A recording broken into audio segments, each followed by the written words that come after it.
Welcome to I Want Paella channel. I am Jay, and yes, we are putting salmon and spinach in a paella today. And yes, it is absolutely spectacular. We are making a vibrant, rich one-pan salmon and spinach paella that delivers the legendary crispy rice bottom without the headache. Let's get into it.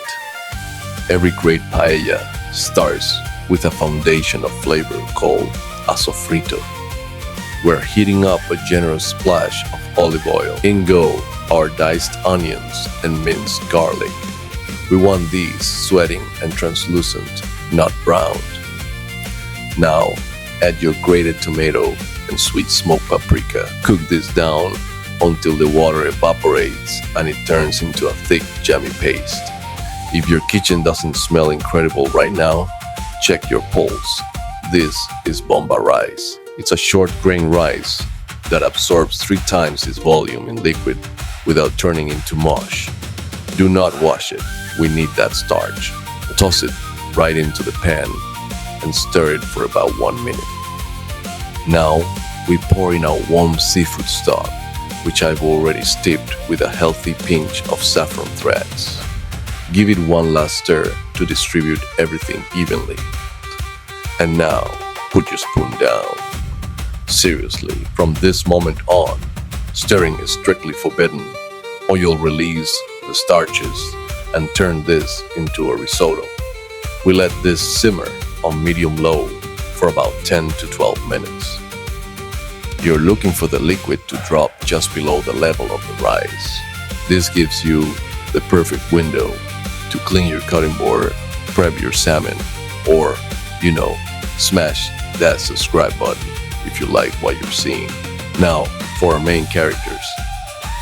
Take your salmon cubes, season simply with salt and pepper, and tuck them gently into the rice. Follow that up by layering your fresh baby spinach into the spaces around the fish. The residual steam from the rice is going to cook the salmon to a perfect, juicy medium and wilt the spinach beautifully. This will take about 5 to 6 minutes. Listen closely. Hear that crackle? That is the sound of magic happening. It's called Socarrat, the caramelized, crispy layer of rice at the bottom of the pan. Crank the heat to medium-high for the last 90 seconds. You'll smell a toasted, nutty aroma. Look at that. The salmon is incredibly tender.